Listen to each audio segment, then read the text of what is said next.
Dalawang lalaki arestado dahil sa kasong pang-hold up sa La Loma, Quezon City. Ang mga suspect ay parehong nakuhanan po ng baril. Ibabalita yan ni Jimboy Tijano. Jimboy! Himas rehas ngayon ang dalawang lalaki na sangkot sa pang-hold up.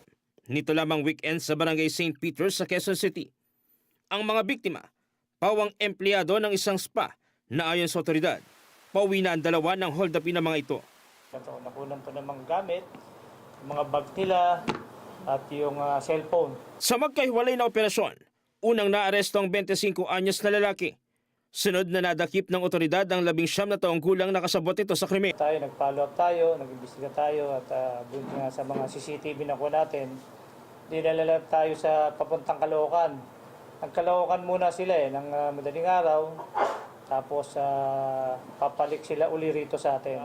Yun na, natyempo na natin sila dito sa may barangay Balingasa. Nakuha natin yung isa, yung driver ng motor, kasama yung motor niya.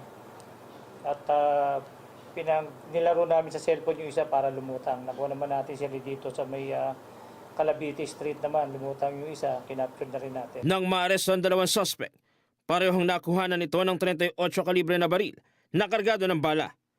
Ang motor na ginamit bilang getaway vehicle, kumpiskado rin. Hindi na nabawi pa ang mga ninakaw na gamit sa dalawang biktima.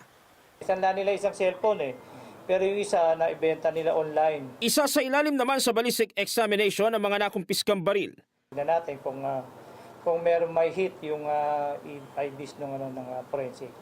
Baka nagamit nila to sa ibang krimen. Paglabag sa illegal possession of firearm and ammunition regulation act in relation to Omnibus Election Code at kasong robbery ang isinampang kaso sa dalawa. May alleged sa inyo na sangkot daw kayo sa pang-hold up? Opo. Ha? Opo. Bakit? Wala lang po na matindi pangangailangan. Dahil din po sa